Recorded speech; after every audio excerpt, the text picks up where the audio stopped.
Olá, sejam muito bem-vindos ao nosso podcast Então Militão. Hoje com a presença ilustre do meu amigo do MDB de bancada, Júlio Delgado, bacharel em Direito, foi deputado federal por 6 mandatos lá em Brasília, nos representou bem, filho de um grande amigo meu. Aliás, eu comecei a minha carreira lá com o ex-prefeito Tarcísio Delgado. Júlio, bem-vindo ao nosso podcast, é um prazer recebê-lo aqui, meu nobre.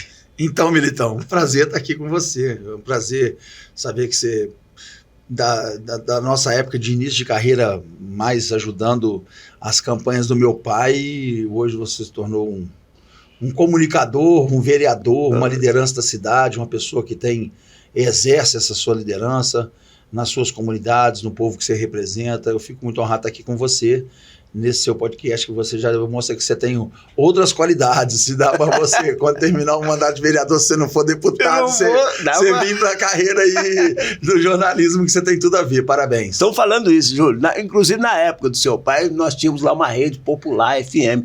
Nós entrevistávamos muito o Tarcísio, sempre dava uma canja, um spoiler para a gente lá dos movimentos que o Tarcísio fazia, né? E a gente começou. Bom, daqui a pouco a gente vai falar um pouquinho de você, né? O principal protagonista hoje, e a pauta é para você, mas vamos falar um pouquinho do Tarcísio.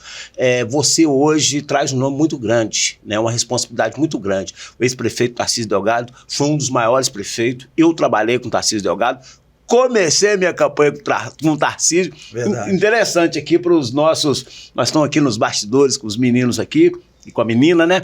O Tarcísio brincou um dia na Câmara Municipal, falou: foram me apresentar para o Tarcísio, o Militão é minha cria. Eu falei: só tá certo, sou mesmo. É verdade. E tenho muito orgulho, porque o Tarcísio é uma das referências do município de Juiz de Fora.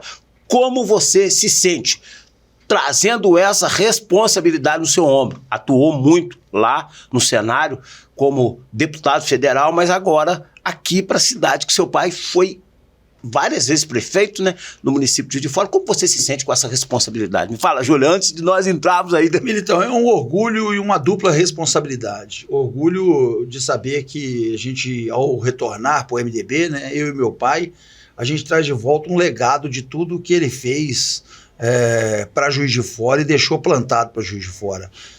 Eu digo isso para as pessoas porque, por exemplo, assim, meu pai largou a prefeitura pela última vez que administrou em 2004.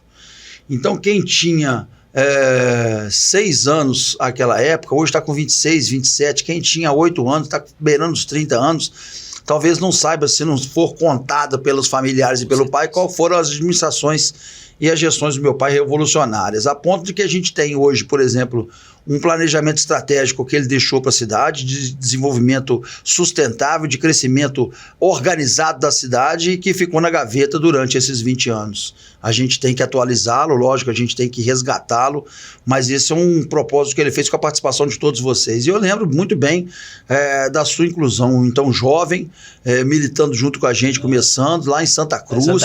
As lideranças buscavam a gente, Oswaldo, Matinada, e estava lá um menino crescendo que, quando meu pai foi para a administração a primeira vez, teve a oportunidade de ir para o setor lá de laboratório de bioquímica, que era a sua formação. Eu lembro você me dando dados e muitas vezes auxiliando minha mãe, que você conheceu muito bem, que foi Dona Isa, né?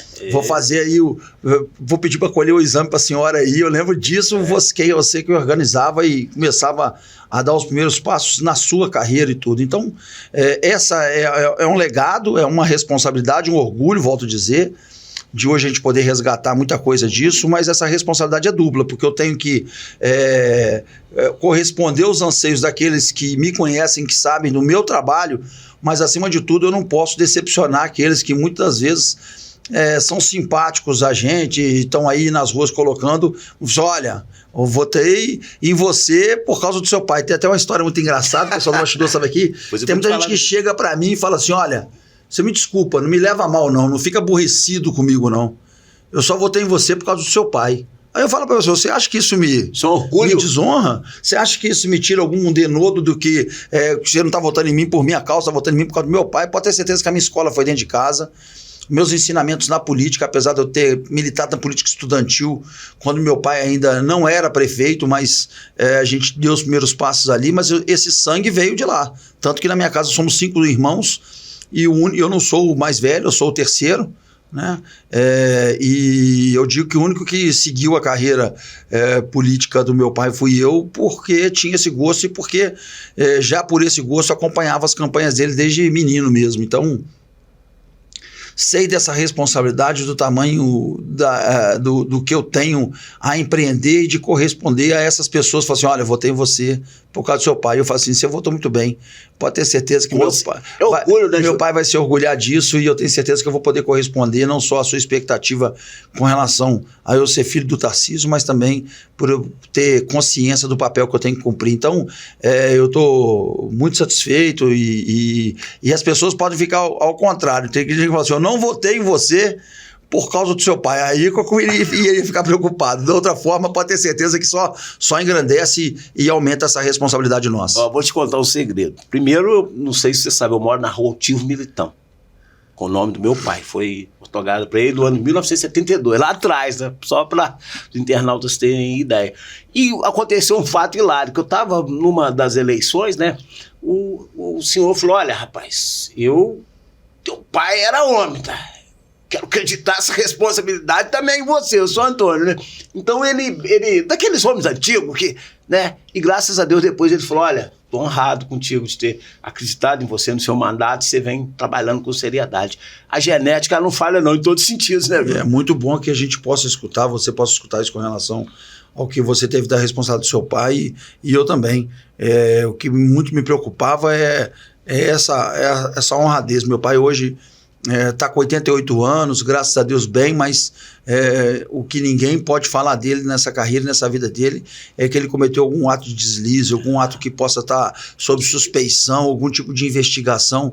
Foram mais de 45 anos de carreira política sem um deslize. Eu frequentava a casa do seu pai. Você frequentava lá o sítio, as nosso, duas casas. Igrejinha lá. Tinha a liberdade e a amizade para chegar. E era conhecido por todos, pela minha mãe, pelos meus irmãos, pelo meu pai. Todo mundo que frequentava lá sabia da sua referência conosco. Então, eu digo isso para poder dizer para poder clarear para as pessoas que meu pai passou pela vida pública, eu posso dizer. Haja vista, vou te dar um exemplo que você cumpre, e eu espero que você possa seguir esses passos nossos aí. Todos, inclusive, que eu gosto, não estou colocando crítica à atuação política, não. Itamar Franco, por exemplo, Itamar Franco largou o mandato de prefeito para ser senador. Só teve 2 políticos de Juiz de Fora que até hoje nunca largaram o mandato no meio, qualquer mandato, para poder assumir outro. Nunca fizeram da eleição anterior trampolim para ganhar a eleição seguinte. E aí, de 2 anos, largaram o mandato. Todos largaram. Todos. Absolutamente todos. Só tiveram 2 políticos até hoje que nunca largaram o mandato no meio para cumprir a integridade, não deixando órfãos seus eleitores. Foi meu pai e eu. O resto tudo já largou. O que te motivou a vir prefeito do município de Juiz de Fora? Primeiro eram as circunstâncias, né? E você acabou de dizer a primeira delas. Muitas das vezes, o pessoal na política tem um termo que fala cavalo arriado, né? O cavalo passou arriado para você e você não montou. E eu te digo isso, muitas vezes tiveram situações em que o cavalo estava muito mais arriado do que agora, mas meu pai, por exemplo, queria ser candidato de novo. Meu pai já tinha sido prefeito 3 vezes. Em 2008, por exemplo, eu falei assim, pai, o que você tinha que contribuir com o Juiz de Fora, você já contribuiu. O que você tinha que fazer para o Juiz de Fora, você já fez. A comparação às suas administrações não vai ser feita com um prefeito anterior. Porque sempre o prefeito é uma sombra, né? Meu pai sempre disputou a prefeitura com Custódio, com Bejane, e o Bejane com Custódio, com meu pai e vice-versa. Depois veio os prefeitos reduzindo essa liderança, o prefeito fica meio sem sombra. Mas 2008 estava um momento em que a gente podia caminhar com todo mundo juntando. Eu praticamente, com conversa com o governador, em Brasília e tudo, eu seria candidato único. Eu estava recém saindo da relatoria do Zé Dirceu. Então eu estava numa evidência nacional, eu seria candidato único em Juiz de Fora. Aí eu falei, pai, sua administração vai ser comparada com a sua. Você não consegue fazer melhor que você já fez, que você já fez muito. Você saiu com 89% de aprovação. Como é que você vai fazer um governo? Aí ele até concordou. Mas o grupo político dele, daquela vaidade de querer ser ele, de continuar com ele, de muitas vezes saber que ele ia levá-los numa eventual nova administração e eu não, porque aí você tem pessoas e pessoas, ele saiu candidato de novo. Então, por várias vezes, meu pai era candidato. 2 vezes isso aconteceu.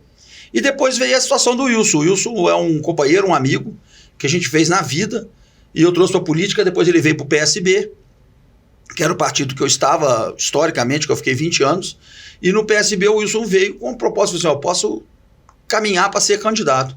Quando chegou em 16, a primeira vez que ele disputou, também que poderia ser para nós, eu tinha outras tarefas em Brasília, que eu estava cumprindo muito fortemente, a questão do embate com o Eduardo Cunha, né?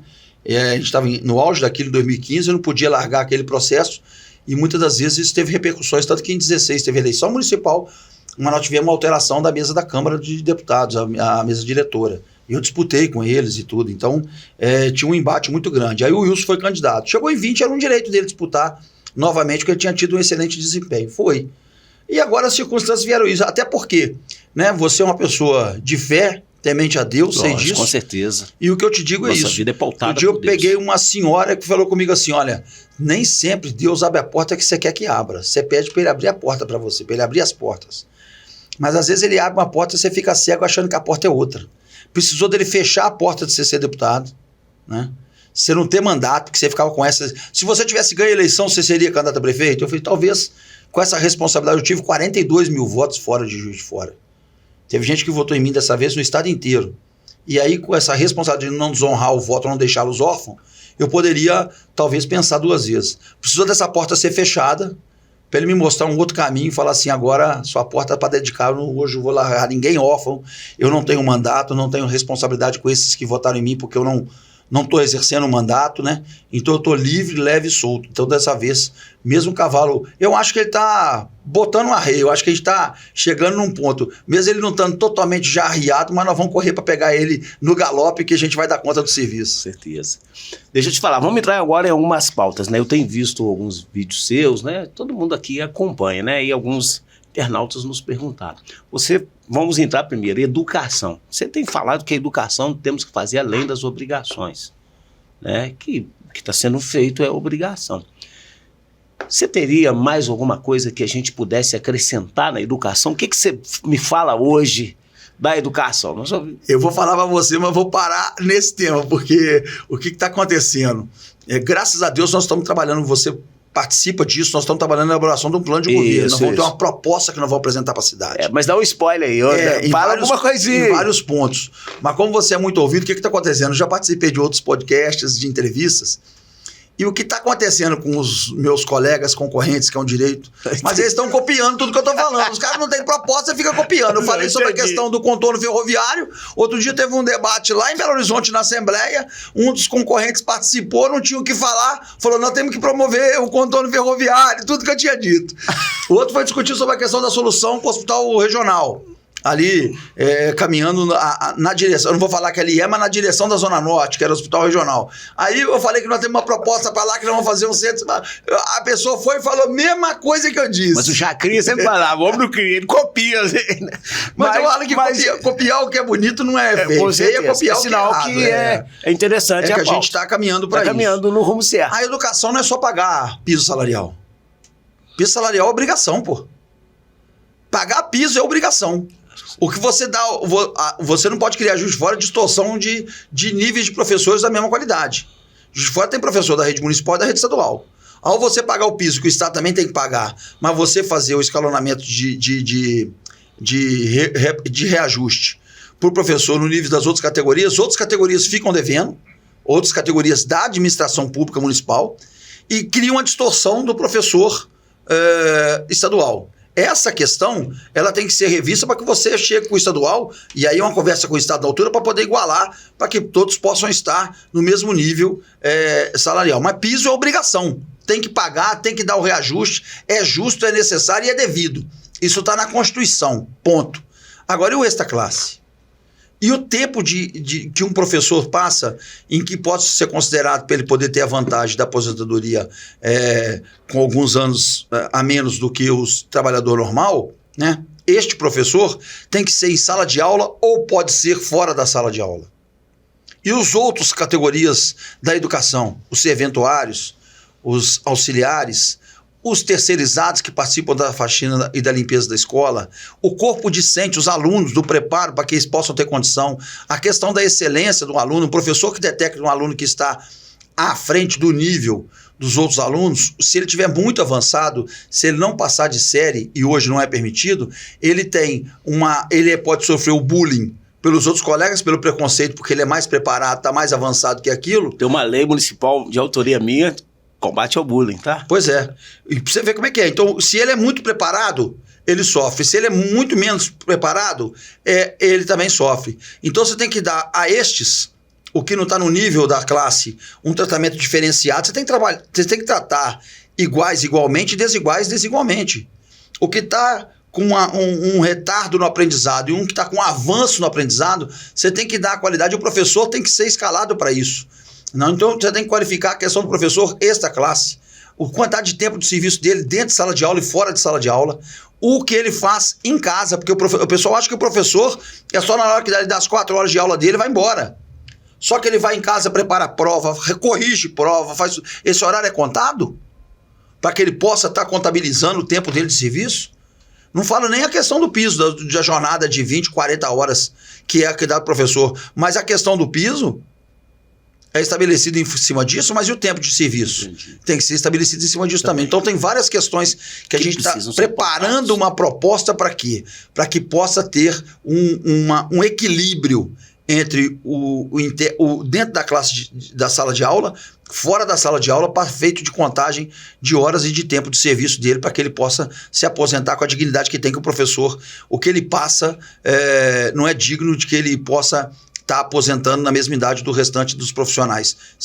E aí eu digo para o professor, e vale também para o profissional da saúde, o restante acho que pode exercer jornada com trabalho. Os que trabalham à noite têm o adicional noturno, os que trabalham em áreas insalubres têm o adicional de insalubridade, o pessoal do DENLU, por exemplo, mas professor e área de saúde, a gente tem que ter um tratamento diferenciado da contagem do seu tempo de serviço. Vou te perguntar agora, nós tivemos 2 pautas em uma, né? Primeiro, a Câmara Municipal, e eu participei disso, nós aprovamos o subsídio do transporte, onde as pessoas, aos domingos e feriados, gratuidade do transporte. Foi muito importante, foi muito positivo, porque muitos pais que não tinham condição de levar o seu filho numa praça, de ir num hospital, de muitas vezes aproveitar aquele domingo, não tinham condição de ir nas igrejas, e aquilo caiu como uma luva para a população. Inclusive, eu participei junto, veio a mensagem da prefeitura, foi iniciativa até nossa, mas por vício de iniciativa, tem que ser prerrogativo do executivo, nós aprovamos essa mensagem que garante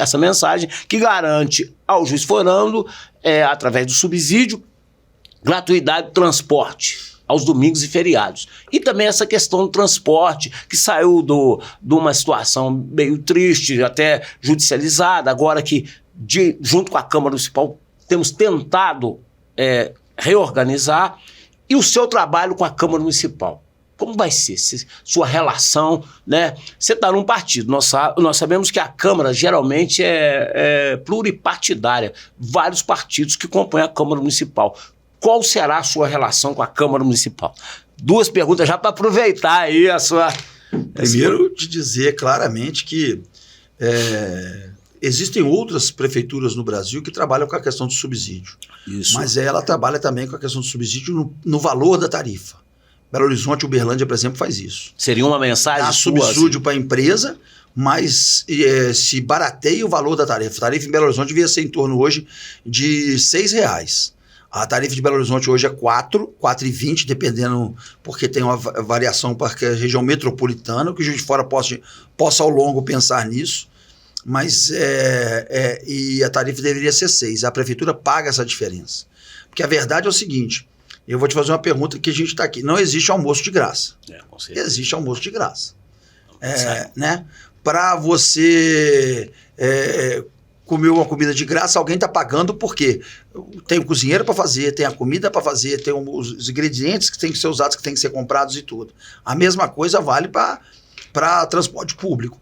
Para o idoso hoje ter o direito de andar de ônibus, né? Para o estudante poder andar de ônibus, escolas públicas e tudo, poder andar de ônibus, para a pessoa poder andar no domingo, alguém paga para que eles possam fazer. Ou o próprio trabalhador, que paga a passagem do transporte público, ou o poder público, né? O que não é justo é você ter muita gente pagando para que a tarifa seja até reajustada em função disso, né?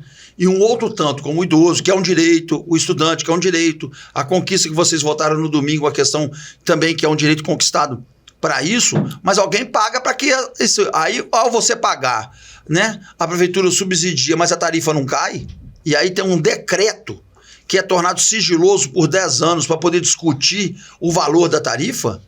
Por que você não coloca uma tarifa que possa ser discutida para a sociedade, assumida por aqueles que têm a obrigação do pagamento, não são esses que conquistaram por direito, mas pode ser assumida, e a prefeitura dá o subsídio para a empresa, né, para todo mundo de segunda a segunda. E em vez da passagem ser R$ 3,75, ela vai ser R$ 2,50. É uma questão que tem que se discutir com a sociedade. O que não pode é não ter Conselho Municipal de Transporte mais, não ter sigilo na tabela de discussão do valor. Aí amanhã, como tem sigilo, a prefeitura estabelece o preço X, paga um subsídio que esse ano está pagando de 57 milhões para a empresa, para ter um serviço que não é de qualidade. E ao fazer isso também, você sabe a escala que eles voltaram por causa de denúncia de vocês, por causa de cobrança de vocês, vereadores, e nossa. Mas eles estavam com a proposta de extinguir os cobradores. Vocês vão fazer uma conta aqui, para dar 57 milhões para a empresa.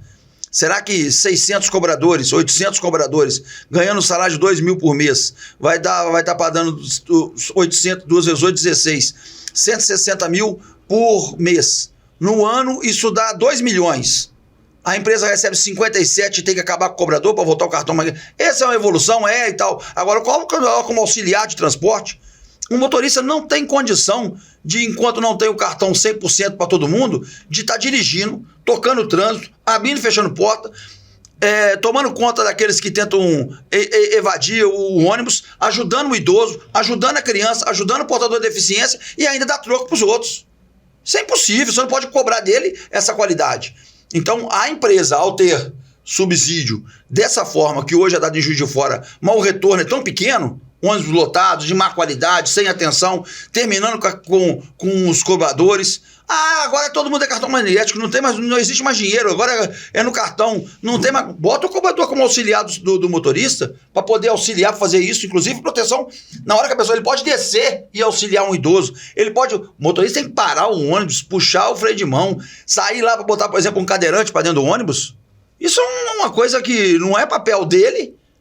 E seria o papel do cara que hoje não ter mais atividade com a moeda, por exemplo, de fazer. Já estou dando outra ideia aqui, por exemplo, que daqui a pouco já vão falar que vão copiar também, né? Então é importante já ficar registrado que aqui no seu programa a gente já lançou uma outra proposta que vai estar colocada nossa. Nós vamos ter solução para isso. Assim como vamos ter a questão da discussão hoje da concessão individual, que são os táxis, e dos aplicativos. Não é você largar a cidade e ficar através do sistema de radar multando todo mundo a toda hora. A multa, ela tem um caráter educativo. Ela não pode ter um caráter arrecadatório. Infelizmente, hoje a gente vê aqui em Juiz de Fora o caráter da multa é arrecadatório. E isso é muito ruim para você ter um desenvolvimento numa cidade que você quer, na evolução das pessoas. E principalmente aqueles que dependem do transporte, dependem da rua, né, da via pública para poder. Outro dia eu fui pegar essa minha tia que eu contei para vocês aqui nos bastidores. E aí o cara do táxi se negou a subir a São João, porque se eu subir aí, eu levo uma multa que eu não consigo. Eu falei, amigo, você tá pegando uma idosa de 95 anos, você quer que ela desça até aqui? E você não vai ter que chamar um carro. Olha só, você vai ter que chamar um carro da seta para deslocar até aqui, e ele ir na minha frente e autorizar a subir.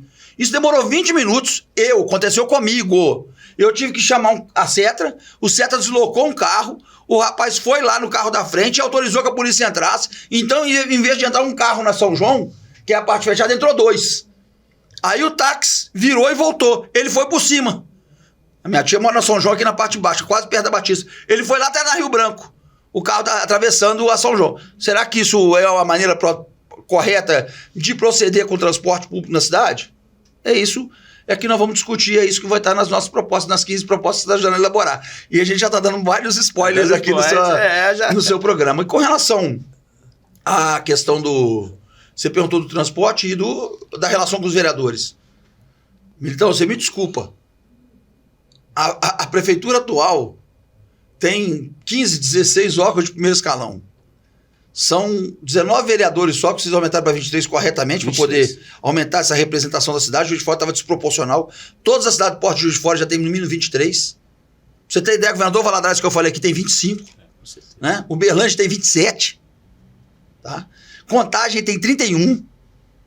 Olha só. E poderia ser. Vocês aumentaram porque diminui o número de representantes. As pessoas falam, mas vai aumentar mais vereador para ter boquinha. Não, para com isso. Isso é conversa. O orçamento que é destinado para o poder público municipal para o poder legislativo é o mesmo, é 5%. Com certeza. Então ele não vai aumentar porque aumentou o número de vereadores, nem diminuir, ele é 5%. Com certeza. Então faz com que as pessoas possam distinguir com relação a isso. Mas eu digo a você, você vai ter um governo, informar o governo, que se Deus quiser nós vamos formar, com a participação dos partidos que estiveram conosco na aliança. Né? Hoje, dos 19 vereadores, 16 apoiam a atual prefeita. Quais desses partidos têm representação no primeiro escalão da prefeita? Nenhum. Secretário de governo, PT. Secretário de não sei o que, do PT. Secretário de cultura, do PT. Secretário de tatuagem, do PT. Aí ela vai e dá migalhinha para poder atender os vereadores e a representação no primeiro escalão não está feito. Quando nós somos no MDB, nós vamos discutir com o aliado, o MDB vai ter direito a 2, 3 posições, é o nosso partido. Ah, mas o partido tal nos apoiou. Vai ter direito à cadeira e a representação do vereador vai ser feita ali. Agora, você ter uma prefeita que não tem nenhum partido representado no primeiro escalão, nenhum, só o dela. Então, só são competentes as pessoas do partido dela, não dá para a gente construir uma cidade que possa estar representada na pluralidade que são os partidos e daqueles que ajudaram a gente chegar, por exemplo, que podem ajudar a gente a chegar nesse desafio, é só fazer essa interpretação e levar. Pô. Hoje não tem nenhum. Então, alguém se quiser ser representado, você não, você vai dar para a gente espaço? É essa a discussão que tem que ser feita. Isso não é spoiler, isso é questão de posicionamento político. Hoje o Lula não está lá satisfeito, vários partidos que aqui são contra, ele tem como ministério vários partidos. E de vários partidos, inclusive partidos que fazem oposição. Agora vamos lá. Ah, para de falar. O Bolsonaro também fazia isso. Com certeza. Não precisa, os dois não precisavam e precisa do Centrão para governar, porque o Centrão tem a maioria no Poder Legislativo, na Câmara e no Senado. E assim faz, só não coloca para oposição, mas o Centrão participou do outro governo, participa desse. O outro governo era insatisfeito que eles participavam, mas deixava participar. Esse governo é insatisfeito que eles participam, mas deixa participar. Mas essa é a forma de ter de governar. E olha que para eles, a nível estadual, a mesma coisa. O governador Zé Manuel acabou de trocar 2, 3 secretários para colocar partidos aliados no governo dele. E assim que se faz essa representação. Se tiver alguma coisa errada nesse partido, se fizer alguma errada, substitui o secretário. O que você não pode ter uma ausência dessa representação. Ah, mas eu não confio neles. Eu pergunto para você, tem muitos ministros lá que o Lula também não confia. Tinha muitos ministros que o Bolsonaro não confiava. E o que acontece? Tem que trabalhar junto. Tinham que colocar pela questão do governo de coalizão, que é chamado, que nós temos no Brasil, quem instituiu isso foi o Fernando Henrique Cardoso. Essa forma, você gosta? Forma de governo república, sistema de governo presidencialista. O que você acha? Eu sempre fui. Minha tese de pós-graduação que eu fiz na universidade foi pelo parlamentarismo. Eu sempre fui parlamentarista, né? De dissolver parlamento, de convocar novas eleições. Mas o modelo brasileiro de representação municipal e estadual com a Assembleia Legislativa e com o governo federal coloca esse modelo em xeque, porque você não pode ter... o parlamentarismo só funciona para o executivo federal, a nível federal.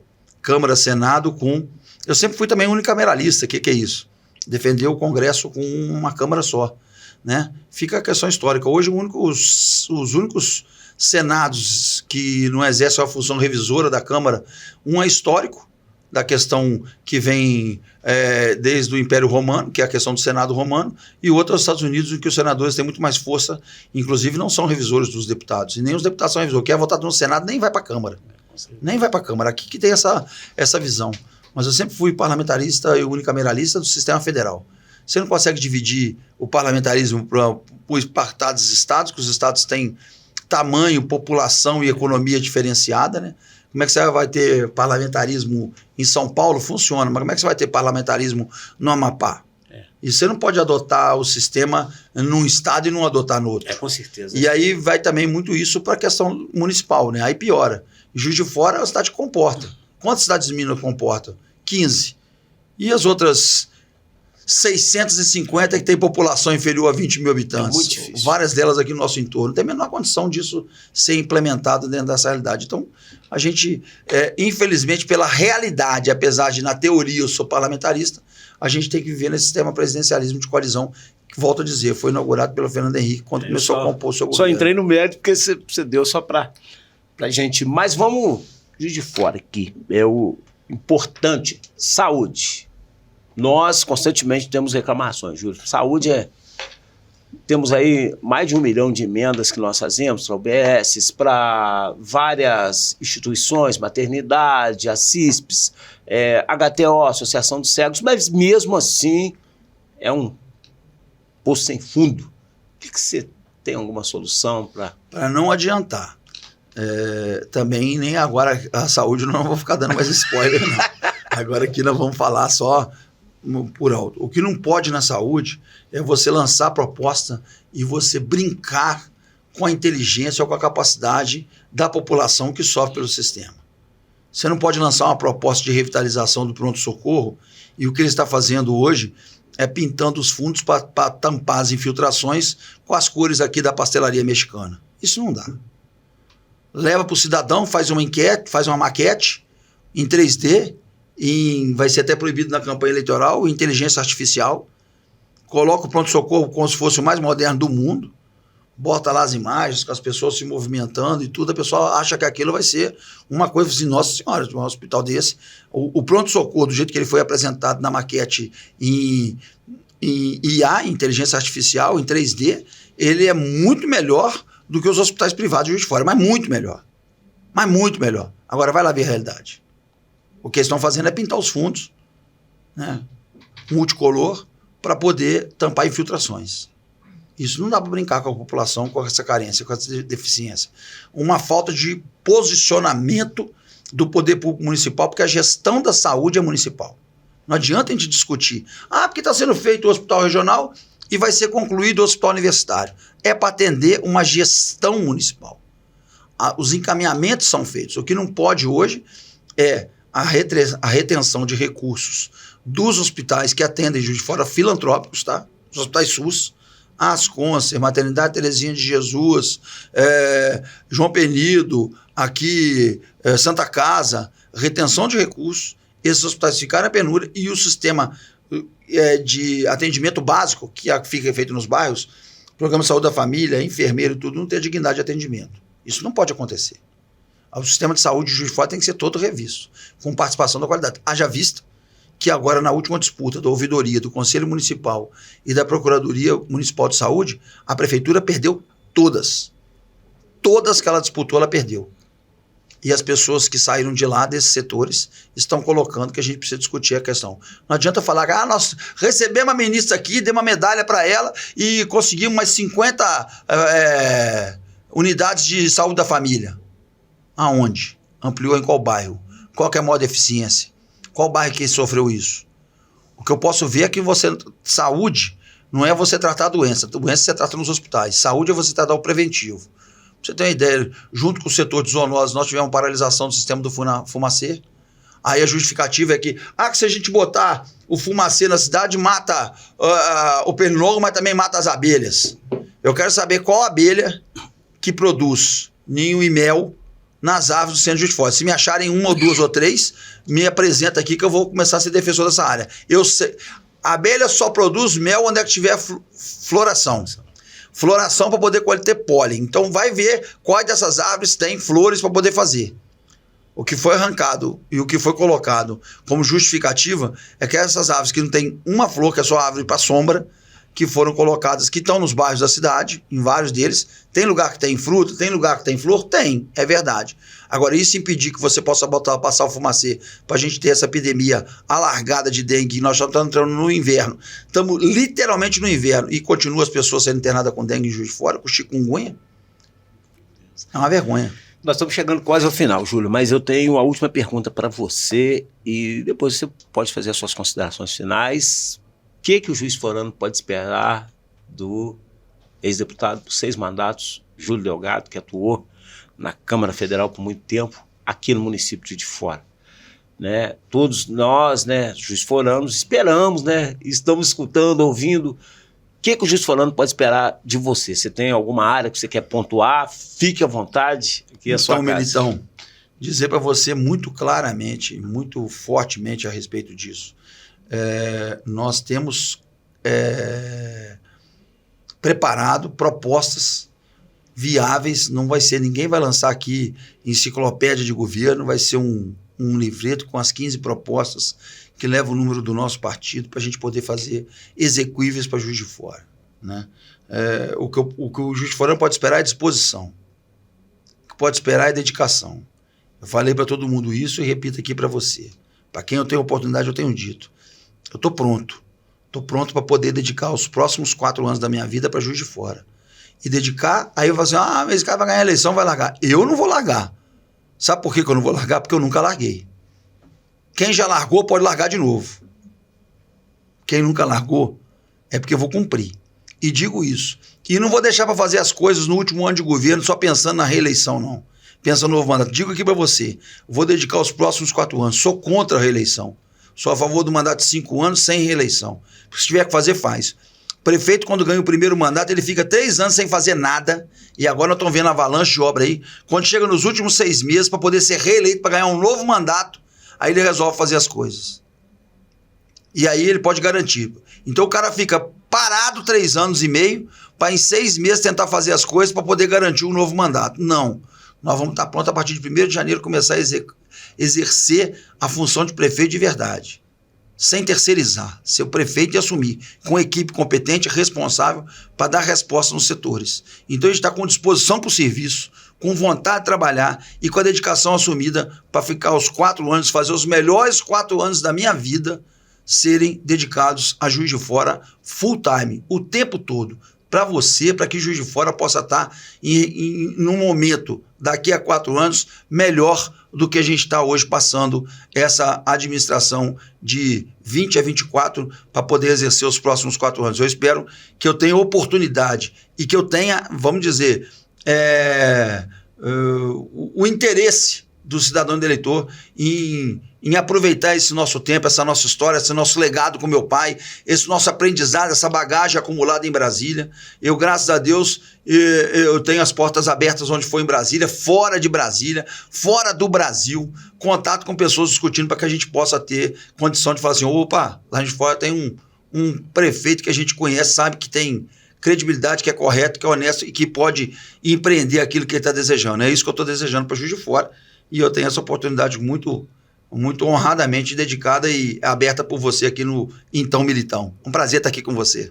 Obrigado ao nosso amigo, né, Júlio, de minha bancada lá, candidato a prefeito pelo MDB. Muito obrigado, Júlio, por ter participado conosco aqui no nosso podcast Então Militão. E nos acompanhe aí em nossas redes sociais, no YouTube, em nossos canais. Você é o nosso principal convidado. Beleza, Júlio? Muito obrigado a sua participação. Enriqueceu muito aqui o nosso podcast. Tenho certeza que você, internauta, eles não gostam que eu falo muito não, mas telespectador, participaram e isso vai contribuir muito para o seu esclarecimento. Obrigado, Júlio. Eu que agradeço. Um grande abraço, meu irmão. nome. Tamo junto, meu irmão. Obrigado.